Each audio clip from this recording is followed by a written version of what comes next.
오늘은 주께 드립니다 라는 제목을 가지고 느헤미야 10장 32절부터 39절까지 말씀을 좀 살펴보도록 하겠습니다. 역사적으로 보면 역사적으로 큰 의미를 갖는 여러 가지 문헌이 있습니다. 우리나라 같은 경우에는 대표적으로 아마 기미 독립 선언문이 아닐까 싶어요.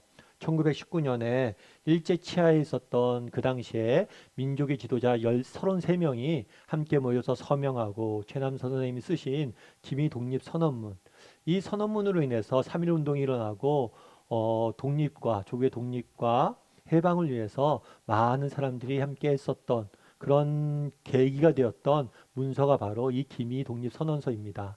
그런데 이 기미 독립 선언서가 제작되고 작성되기 한 달 전에 일본에서 한 2월 8일 날 일본에 있던 유학생 11명이 조선 독립 청년당을 만들고 28 독립 선언서란 걸 썼어요. 어떻게 보면 굉장히 우스운 일일 수 있겠죠.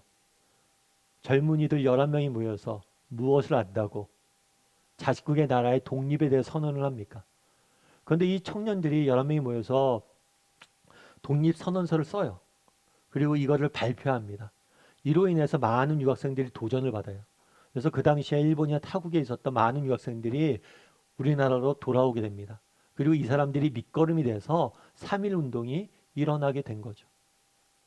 그만큼 우리가 보기에는 사소해 보이고 보잘것없어 보일지 몰라도 정말 소수의 사람들의 헌신과 결단이 역사에 많은 의미를 갖는 것들을 보게 돼요. 특별히 그들이 자신의 결단과 고민과 자신의 아픔을 담아서 글로 남겨둔 것들이 바로 이런 역사적 문헌입니다. 오늘 우리가 함께 느헤미야 10장을 걷는데 10장도 마찬가지예요. 이스라엘 사람들이 하나님의 말씀인 율법을 듣습니다. 들은 다음에 반성을 하죠. 아, 우리가 말씀대로 살지 못했구나. 그런 다음에 앞으로 어떻게 살아야지? 라고 결단한 내용을 글에 써놓은 거예요. 일종의 선언문처럼 우리가 앞으로 이렇게 살겠습니다. 라고 적어놓은 내용이 이 글 내용이 바로 오늘 우리가 함께 읽은 본문의 내용이에요. 그렇다면 지난주에도 우리가 살펴봤지만 이 사람들이 어떻게 살기로 결단했는지 이 부분에 대해서 좀 더 살펴보길 원해요. 이것들 통해서 우리도 이 땅에서 어떻게 살아야 되는지에 대해서 함께 고민을 나눠봤으면 좋겠습니다. 우리 먼저 32절 말씀 같이 한번 읽어볼까요? 같이 읽도록 하겠습니다. 또 스스로 규례를 정하기를 해마다 각기 세겔의 3분의 1을 수납하여 하나님의 전을 위하여 쓰게 하되 예, 우리가 이스라엘 백성들이 스스로 규례를 정하고 스스로 규칙을 정한 거죠. 규칙을 정하고 그 다음에 결단한 거예요. 무엇을 결단했냐면 해마다 매년 뭘 했냐면 여기는 각기라고 되어 있는데 각기는 한 사람 전부를 의미하는 게 아니라 성인 남자를 의미해요. 성인 남자 각 사람 한 사람 한 사람은 뭘 하냐면 세겔의 3분의 1을 매년 드려요. 이 세겔이란 단어는 화폐 단위입니다. 화폐 단위. 그래서 3분의 1 세겔을 드리겠다라고 결단한 거죠. 이 3분의 1 세겔은 오늘날로 말하면 약 열흘치, 10일치 임금에 해당됩니다. 열흘 동안 받은 임금을 전부 다 1년에 한 번씩 뭐라는 거예요? 바치는 거예요. 어디에 바쳐요? 하나님 전을 쓸 수 있도록 돈을 드리겠다라고 결단을 한 거죠. 그래서 이것들은 성경에서 뭐라고 표현하냐면 성전세라고 이야기합니다. 원래 모세가 준 율법에 보면 이스라엘 백성들에게 하나님께서 성전세를 바치라고 이야기를 해요. 그런데 이 성전세를 모세와 여호수아 때는 바쳤지만 그 이후엔 바치지 않았어요. 그 사실을 깨닫고 다시 이들이 뭘 한 거예요? 성전세를 내야겠다라고 결단을 한 거예요. 그렇다면 우리가 여기서 한 가지 생각해 볼 게 있어요. 그건 뭐냐면 왜 이 성전세를 바치라고 하나님께서 하셨냐는 거예요. 그리고 왜 이 사람들 그날에 성전세를 내겠다고 결단했냐는 거예요. 그리고 이것이 우리에게 오늘 무슨 의미가 있냐는 거예요. 여러분 출애굽기 30장 12절 말씀 같이 한번 읽어볼까요? 같이 읽도록 하겠습니다. 내가 이스라엘 자손의 수요를 조사할 때 조사받은 각 사람은 그들을 계수할 때 자기의 생명의 속전을 여호와께 드릴지니 이는 그들을 계수할 때 그들 중에 질병이 없게 하려 함이라. 여기서 말하는 생명의 속전, 이것이 바로 아까 얘기했던 성전세예요. 그런데 성전세를 뭐라고 표현했냐면 생명의 속전이라고 표현해요. 속전. 이 속전이라는 게 뭐냐? 이것은 속전이라는 단어는 몸값을 지불하고 사오다. 예를 들어서 노예가 있죠. 노예가 있으면 노예 주인에게 몸값을 지불하는 거예요. 그런 다음에 사오는 거예요. 그래서 너희의 생명의 속전으로 성전세를 내라 라고 규정을 한 거죠. 다르게 말하면 이스라엘 사람들 원래 어디였어요? 애굽에서 노예 생활이었죠. 노예였어요. 그런데 하나님의 은혜로 구원받아서 그들이 뭐가 된 거예요? 자유인이 된 거예요. 그래서 그날에 하나님께서 성전세를 해마다 3분의 1 세겔씩 내라 라고 규정을 냈어요. 이 규정을 왜 했느냐? 그건 단순히 돈을 내라는 게 아니에요. 우리 하나님이 얼마나 풍요로운 분이십니까? 우리 하나님이 그 돈이 필요한 분이 아니세요. 하나님이 자신의 성전을 가꾸고자 하면 우리가 낸 것 없이도 다 하실 수 있어요. 그럼 왜 이것들을 하라고 했냐? 기억하라는 거예요. 뭘 기억해요? 너희가 누구였는지. 너희가 노예였다가 그 하나님의 은혜로 그 노예로부터 해방되었던 것을 너희가 기억하라는 거예요. 그런데 안타깝게도 이스라엘 사람들이 이걸 잊었어요. 모세와 여호수아 때는 지켰지만 그 다음에 잊고 내지 않았어요. 그러다가 결국 어떻게 됐어요? 다시 바벨론의 노예로 팔려갔죠. 그런 다음에 다시 깨달은 거예요. 그래, 우리가 노예였지. 거기서 하나님의 은혜로 우리가 구원받았지. 근데 우리가 이걸 잊고 있었구나. 그 결과 우리 다시가 노예가 됐구나. 기억하자는 거예요. 우리가 누구의 은혜로 하나님 앞에 구원받았는지, 노예로부터 해방되었는지 우리가 잊었는데 그걸 다시 한번 기억하자. 그래서 속전세는 단순히 돈의 문제가 아닙니다. 속전세를 내므로 정말 하나님께서 우리에게 베푸신 구원의 은혜를 기억하고 감사하자고 이 제도를 만든 거예요. 그리고 그렇게 결단한 거예요. 그럼 우리는 어떨까요? 오늘날 우리는 성전세를 내지 않습니다. 1년에 마치 세금을 걷는 것처럼 성전에 세금을 내지 않아요. 하지만 우리에게도 여전히 마음의 성전세를 내야 돼요. 우리도 여전히 이스라엘 백성들처럼 우리가 받은 은혜에 대해서, 구원의 은혜에 대해서 우리도 내야 되는 거예요. 우리도 원래 어떤 존재였어요? 죄로 인해서 우리가 죽을 수밖에 없는 죄인이었잖아요. 그런데 예수 그리스도께서 우리를 대신해 십자가에 죽으심으로 우리의 몸값을 지불하고 우리를 사오셨잖아요.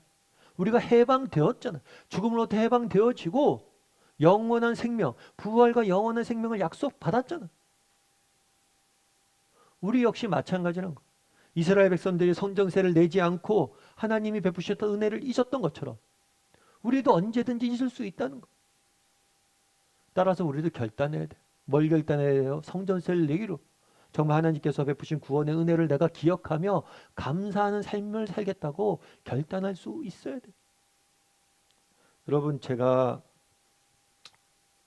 예전 어떤 강의를 하나 들었는데요. 그 강의는 소설가의 강의예요.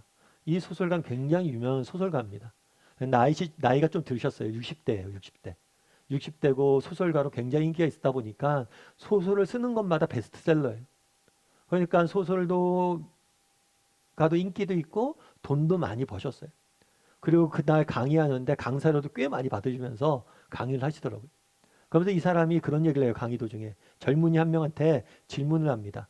아, 내가 오늘 강사료가 꽤 된다. 그리고 내가 소설로 인해서 돈을 굉장히 많이 벌었다. 그리고 내가 지금 굉장히 인기가 많다.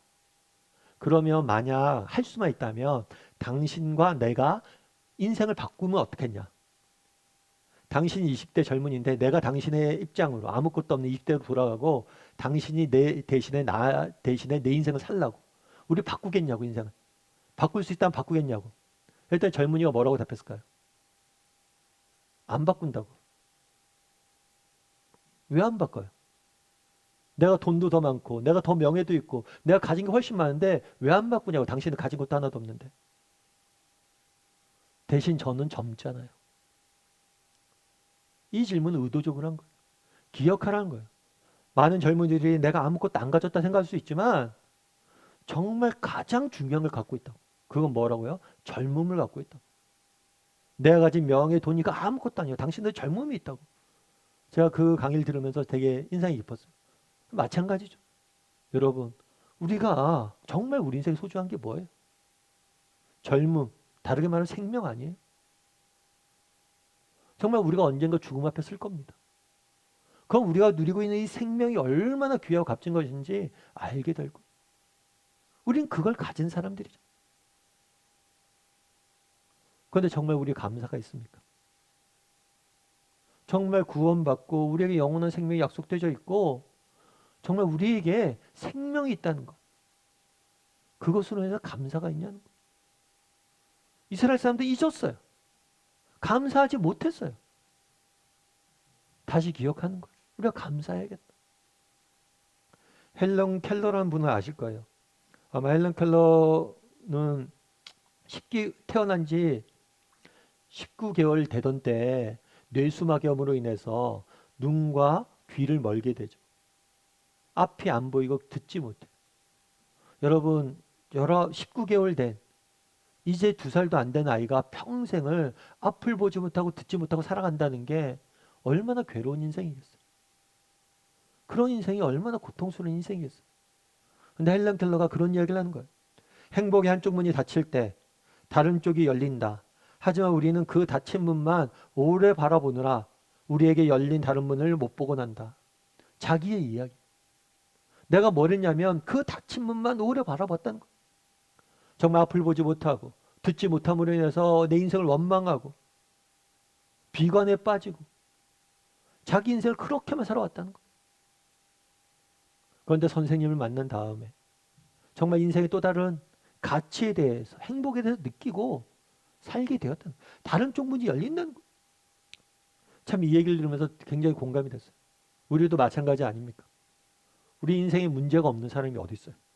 어려움이 없는 사람이 어디 있어요? 아픔이 없는 사람이 어디 있어요? 상처가 없는 사람이 어디 있어요? 그런데 우리 인생의 문제와 아픔과 상처만 바라보면서 자기 인생을 불행하다고 느끼고 원망하고 감사하지 못하고 살지도 않냐는 거예요. 우리에게 다니는 열린 문이 얼마나 많아요. 하나님께서 우리에게 생명 주셨죠. 우리에게 건강 주셨죠. 귀한 사람들 주셨죠. 좋은 환경 주셨죠. 우리에게 부족한 것도 많지만 우리에게 허락하신 것들이 얼마나 많아요. 그런데 그걸 못 보는 거죠. 근본적으로 우리에게 뭘 주셨어요? 생명을 주셨죠. 진정한 생명과 자유를 주셨죠. 바라기는 우리 다음의 식구들이 그날의 이스라엘 백성들이 성전세를 내기로 결단했던 것처럼 우리도 하나님께서 베푸신 구원의 은혜 정말 감사할 줄 아는 사람이 되었으면 좋겠어요. 구원의 은혜를 기억하고 감사할 줄 아는 사람이 될 수 있도록. 그래서 그 감사함으로 삶의 기쁨을 회복할 줄 아는 우리 다음의 식구들이 되기를, 저와 여러분이 되기를 주님의 이름으로 소원합니다. 다음으로 우리 34절 말씀 같이 한번 읽어보겠습니다. 또 우리 제사장들과 레위 사람들과 백성들이 제비 뽑아 각기 종족대로 해마다 정한 시기에 나무를 우리 하나님의 전에 바쳐 율법에 기록한 대로 우리 하나님 여호와의 제단에 사르게 하였고. 그동안 자기들이 성전세를 내지 못하겠다는 걸 깨달아요. 그래서 성전세를 내기로 합니다. 그런 다음에 뭘 했냐면 나무를 드리겠다는 이야기를 해요. 나무를 드리는데 나무를 하나님 전에 바치겠다라고 이야기를 합니다. 그렇다면 왜 하나님 전에 나무를 바치냐는 거예요. 율법에 보면 어떤 명령이 있냐면 성전에는 제단이 있어요. 제단. 이 제단의 불이 꺼지지 않도록 제단의 불이 꺼지지 않도록 계속 피어나야 돼요. 마치 여러분들 올림픽 하다 보면 동계올림픽도 최근에 있었는데 동계올림픽 하다 보면 성화가 있잖아요. 성화가 올림픽 기간 내내 활활 타고 있죠. 그러면 이 성화가 꺼지지 않는다는 건 뭐예요? 올림픽이 계속해서 진행되고 있다는 걸 알려주는 거예요. 마찬가지로 여호와의 전에 제단이 있는데 그 제단에는 불을 끄지 말라라고 명령하셨습니다. 그런데 이것들을 잊은 거예요. 이것들을 순종하지 않은 거예요. 그래서 그동안 이 제단불을 꺼놨던 거예요. 그래서 다시 결단한 거예요. 우리가 이 제단불을 끄지 말게 하자. 그런데 365일 동안 365일 24시간 동안 불이 계속 타고 있으려면 어떻게 해야 돼요? 나무가 필요한 양이 많잖아요. 그러니까 이 기간을 각자 담당 시간을 나눕니다. 담당 시간을 나눠서 각자 맡은 때 나무를 갖다 줘요. 그래서 그 제단불이 계속해서 타오르게 하는 거예요. 그래서 그동안에 제단불을 끄지 말게 하라고 명령하셨는데 우리가 이것들을 지켜야겠다라고 결단하는 모습들을 우리는 보게 됩니다. 그럼 우리가 한 가지 생각해 볼 게 있죠. 그건 뭐냐면 아니 그럼 왜 제단불을 끄지 않겠냐. 아니 제단에 뭐 불이 뭐라고 그걸 끄지 않게 했냐? 왜 이런 명령을 주셨냐는 거예요. 우리가 여기서 한 가지 기억할 건 뭐냐면 이 재단은 뭘 하는 곳이냐면 제사를 드리는 곳이에요. 하나님 앞에 제사를 드리는 거예요. 그럼 왜 제사를 드릴까요? 원래 인간은 하나님과 교제 나누도록 하나 되어서 교제 나누도록 지음받았죠. 그래서 에덴 동산에서 언제든지 아담은 하나님과 함께 교제 나누고 대화하고 이야기할 수 있었어요. 그런데 우리가 하나님 명령에 불순종했죠. 불순종하고 죄를 지었어요. 그런 다음에 어떤 결과가 있냐면 하나님과의 관계가 단절이 이루어졌어요. 그럼 하나님과 교제가 단절이 이루어졌는데 이 단절의 문제를 어떻게 해결할 수 있느냐? 하나님 앞에 제사를 드립니다. 제사를 드려서 제물을 우리의 죄값을 대신해서 제물을 드림으로 우리는 이 제물의 공로에 힘입어 죄값이 사해진 거예요. 이 제물이 우리의 죄를 대신 진 거예요. 그러므로 하나님 앞에 나아가서 교제를 나눌 수 있었던 거예요. 그래서 이 제물은 나중에 누굴 의미해요? 예수님을 의미하죠. 예수님께서 우리를 대신해서 죽으심으로 우리의 죄값이 사해지고 언제든지 우리는 예수님 앞에 하나님 앞에 나가서 교제 나눌 수 있는 거예요. 제단에 불이 끄지 않게 하겠다. 불을 끄게 하지 마라. 이건 어떤 의미냐면 우리가 정말 항상 뭘 하는 거예요? 제사를 통해서 예수님을 통해서 하나님과 만나서 교제 나누겠다는 결단인 거예요. 그러니까 제단불을 끄지 않게 함으로 인해서 뭘 보여주길 원했냐면 너희가 항상 내 앞에 나와서 제사 지내고 내 앞에 나와서 예배하고 내 앞에 나와서 기도하고 내 앞에 나와서 말씀하고 너희가 항상 나와 교제를 나누어야 된다는 거예요.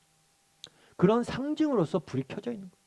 우리는 항상 하나님과 교제 나누고 있다는, 하나님 그리스도 안에 있다는. 우리는 더 이상 제사를 드리지 않습니다. 예수님 오신 다음에 그 다음에 제사를 드리지 않아요. 왜냐하면 예수님이 진정한 제물이 되셔서 우리를 대신했기 때문에. 그렇지만 여전히 우리에겐 제단불을 꺼뜨리지 말아야 될 사명이 있어요. 그럼 제단불을 꺼뜨리지 않는 건 무엇을 의미합니까? 우리가 해야 될 건 뭡니까? 바로 날마다 정말 예수님 앞에 나아가 그분과 교제 나누는 것, 예배하고 기도하고 말씀 보고 그분과 교제를 게을리하지 않는 그런 책임과 의무가 있는 거예요. 그걸 예수님 앞에 나가서 날마다 교제하겠다는 결단을 담아서 이런 그날의 결단을 한 거예요. 우리도 마찬가지라는 거죠. 여러분 최근에 읽은 책 중에 행복은 전염된다라는 책이 있었어요. 이 책은 뭐냐면 하버드 대학교에 있는 연구진이 30년 동안 연구를 한 연구 내용을 정리한 내용이에요. 여기서 이 사람들이 뭘 했냐면 인간관계, 소셜 네트워크, 인간관계, 사회적 관계와 한 사람과의 행복 간의 관계를 연구를 했어요.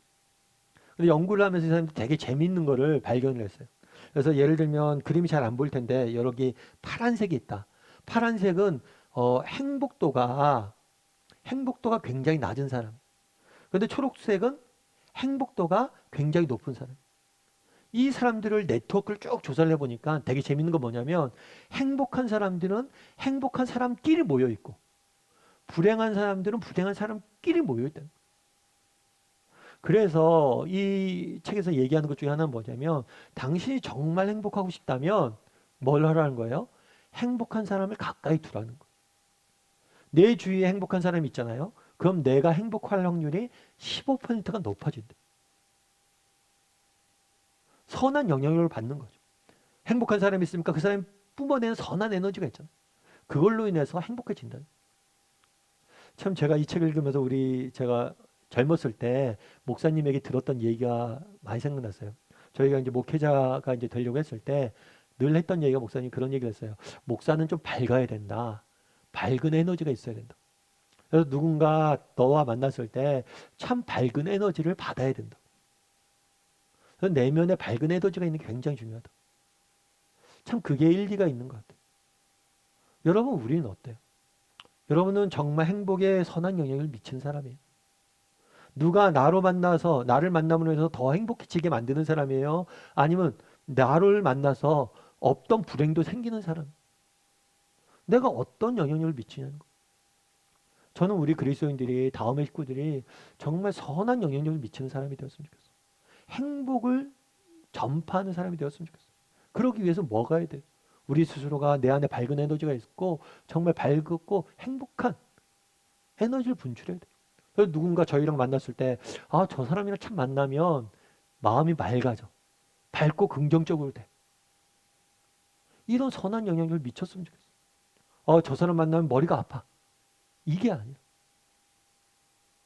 그러면 우리가 어떻게 하면 이런 선한 영향력을 미칠 수 있을까요? 우리도 그냥 할 수는 없어요. 우리가 뭘 해야 돼요? 선한 영향력을 받아야죠. 정말 내가 누구랑 가까이 하느냐가 중요하다는 거. 그날 하나님께서 명령하죠. 너희가 끊임없이 하나님과 교제해라. 날마다 그 불을 꺼뜨리지 말고 날마다 나와 교제해라. 정말 우리의 선의 원천이신, 행복의 원천이신, 기쁨의 원천이신 예수님을 만나야 돼. 날마다 하나님 앞에 나가 교제 나눠야 돼. 그래서 우리가 선한 영향을 받고 그것들 미칠 수 있어요. 세상 사람들도 알잖아요. 당신이 행복해지고 싶냐? 행복한 사람을 가까이 해라. 누구를 가까이 하느냐에 따라서 우리 인생이 결정되어진다는 거예요. 하나님과 가까이 해야 돼. 정말 하나님을 만나야 돼. 그분의 영향력을 받아야 돼. 그래서 우리가 받은 영향력으로 또 다른 사람 영향을 미쳐야 돼. 그래서 그날을 결단한 거예요. 내가 교제 나누기로 했다. 교제 나누길 원한다. 그래서 성전불을 꺼뜨리지 않도록 교제 나누기로 결단을 한 거죠. 루빈 슈타인이라는 피아니스트가 있어요. 굉장히 유명한 피아니스트라고 그러더라고요. 근데 이 사람의 굉장히 재밌는 건 뭐냐면 이 사람이 피아노를 굉장히 열심히 하는데 연습을 열심히 하는데 막 여행을 가도 피아노를 들고 다닐 정도. 그래서 여행 가서 어디든지 피아노를 막 이렇게 열심히 막 연주하고 그랬다. 그래서 많은 사람들이 물었어요. 사람들이 아니 왜 그렇게 열심히 연주하냐고. 그랬더니 이 사람이 그런 얘기를 했다고 그래요. 오늘 내가 피아노를 치지 않으면 내가 알고 이틀을 치지 않으면 친구가 알고 3일을 치지 않으면 청중이 안다. 내가 오늘 치지 않으면 내가 안다는 거예요, 먼저. 그리고 이틀 동안 안 치면 가까운 사람이 느낀다는 거예요. 3일만 안 쳐도 내 음악을 듣는 청중이 안다는 거예요. 참 되게 공감이 됐어요. 여러분, 우리가 하나님과 교제 나누는 것. 오늘 내가 하나님 앞에 나와서 기도하고 말씀 안 해도 별 적이 없겠지. 아니에요.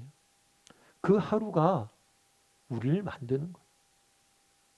내가 오늘 하나님 앞에 나와서 기도하고 찬양하고 교제 나누는 거, 말씀 보는 거, 이게 무슨 의미가 있냐? 아니요. 그 하루가 나를 만들고 그 하루가 모여 선한 영향을 미치는 거. 바라기는 우리 다음의 식구들이 날마다 하나님 앞에 나와서 교제 나눌 수 있는 사람이 되었으면 좋겠어요. 그래서 하나님이 주신 은혜를 맛봤으면 좋겠어요. 그래서 우리가 정말 세상 속에 살아갈 때 밝은 영향력을 미칠 수 있는 그런 저와 여러분이 되기를, 우리 다음의 식구들이 되기를 주님의 이름으로 소원합니다. 우리 35절과 36절 말씀을 마지막으로 한번 읽어볼까요? 해마다 우리 토자선의 만물과 각종 과목의 첫 열매를 여호와의 전에 드리기로 하였고 또 우리의 맏아들들과 가축의 처음 난 것과 소와 양의 처음 난 것과 율법에 기록된 대로 우리 하나님의 전으로 가져다가 우리 하나님의 전에서 섬기는 제사장들에게 주고. 예. 해마다 농사를 짓잖아요. 농사를 지으면 가을에 뭐가 돼요? 열매가 맺죠. 곡식을 수확을 하죠. 그랬을 때 첫 열매를, 첫 수확물을 하나님께 드리기로 결단한 거예요. 뿐만 아니라 자녀들도 있죠.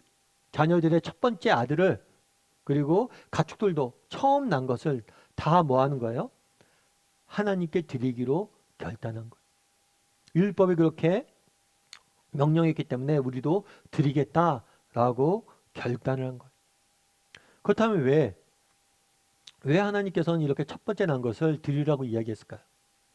그걸 알기 위해서 우리가 처음, 성경에서 말하는 처음은 단순히 10가지가 있어요. 1부터 10가지가 있어요. 그 중에 하나의 숫자를 의미하는 게 아니에요. 처음은.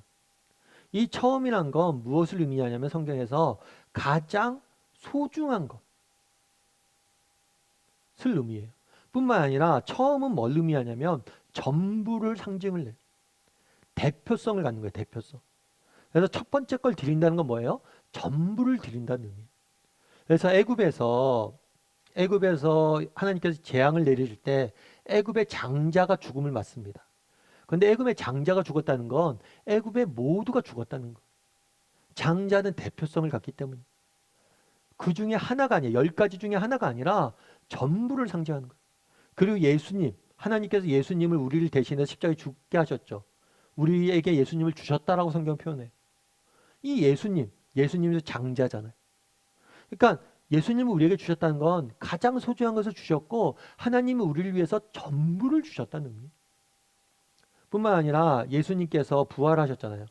예수님의 부활을 첫 열매로 비유를 합니다. 첫 열매에 상징하는 건 뭐라고 그랬어요? 전부를 상징하신다고 그랬죠. 예수님이 부활하셨다는 것은 나머지 모든 그리스도인들이 다 부활했다는 것을 보여주는 것. 그래서 이 처음이란 것은 가장 소중한 것 전부를 대표하는 것. 그래서 첫 것을 처음 제물을 드린다는 건 무엇을 의미해요? 우리의 전부를 드린다는 걸 의미해요. 다르게 말하면 왜 처음 것을 드리라고 얘기했냐? 정말 우리가 누리는 것들, 우리가 지금 가진 것들, 이 모든 것을 주신 분이 누구예요? 하나님이라는 거예요. 하나님이 이 모든 것을 주셨기 때문에 우리가 가진 것으로 하나님을 위해서 또 세상을 위해서 다른 사람 섬기기 위해서 살겠다는 결단으로서 결단의 표현으로서 첫 제물을 드리는 거예요. 첫 열매를 드리고 나머지 걸 마음대로 쓰라는 게 아니에요. 이 첫 제물을 드린다는 것은 우리가 가진 모든 것을 뭐예요? 하나님께서 주신 것이고 이 하나님께서 주신 것을 가지고 하나님과 또 다른 사람 섬기는 데 쓰겠다라는 결단을 담아서 첫 번째가 열매를 드리는 거예요. 이스라엘 자손들이 하나님의 은혜로 애굽에서 노예를 생활을 하다가 해방됐습니다. 그런 다음에 가나안 땅에 갔어요. 이 가나안 땅에 보내신 분이 누구예요? 하나님이셔. 이런 좋은 삶의 환경과 역경과 이곳에서 일할 수 있게 허락하신 분이 하나님이세요. 근데 그걸 잊어버렸어요. 잊어버렸다 결국 어떻게 됐어요? 이 땅을 빼앗겼죠. 빼앗긴 다음에 깨달은 거예요. 아, 하나님께서 너무나 우리에게 많은 것도 허락하시고 모든 것을 허락하셨는데 다 잊고 있었구나.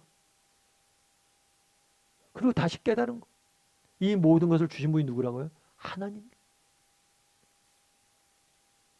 그래서 이 모든 것을 주신 분이 하나님이시기에 우리가 하나님께 기쁨으로 이것들 드리겠다는 결단으로 첫 열매를 드렸던 거. 그럼 우리는 어때요?